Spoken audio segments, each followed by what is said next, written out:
Di tengah panasnya padang pasir Mekah, seorang wanita tua berdiri teguh.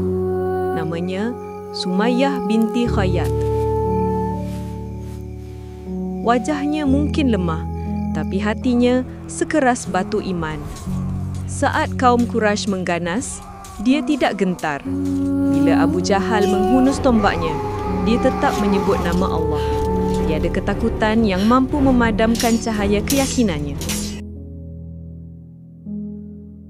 Satu persatu ujian datang. Suaminya Yasir diseksa. Anaknya Ammar dipaksa kufur. Tapi Sumayyah tidak berpaling. Mulutnya tetap basah dengan kalimah La ilaha illallah. Abu Jahal menghina. Engkau masih mahu beriman pada Muhammad? Dan dengan suara yang tenang, dia menjawab, aku tetap beriman kepada Allah dan Rasulnya. Lalu, tombak itu menembusi dadanya.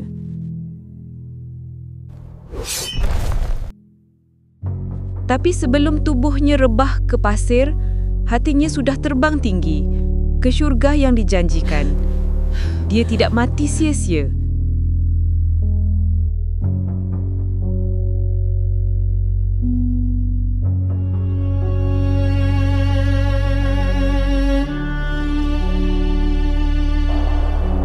Namanya kekal, Sumayyah, wanita pertama yang syahid kerana Allah.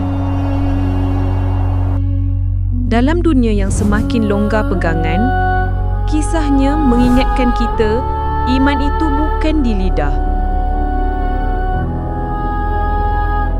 tapi di hati yang rela mati kerana Tuhannya.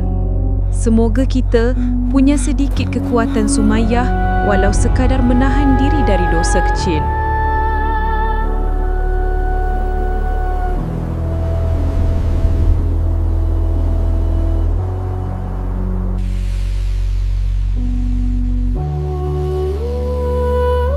Sesungguhnya Allah bersama orang-orang yang sabar.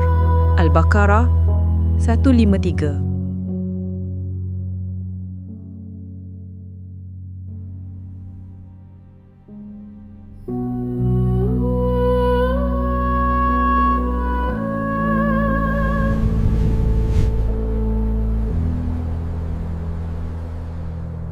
Jangan lupa untuk subscribe kerana di sini tempat kita recharge iman.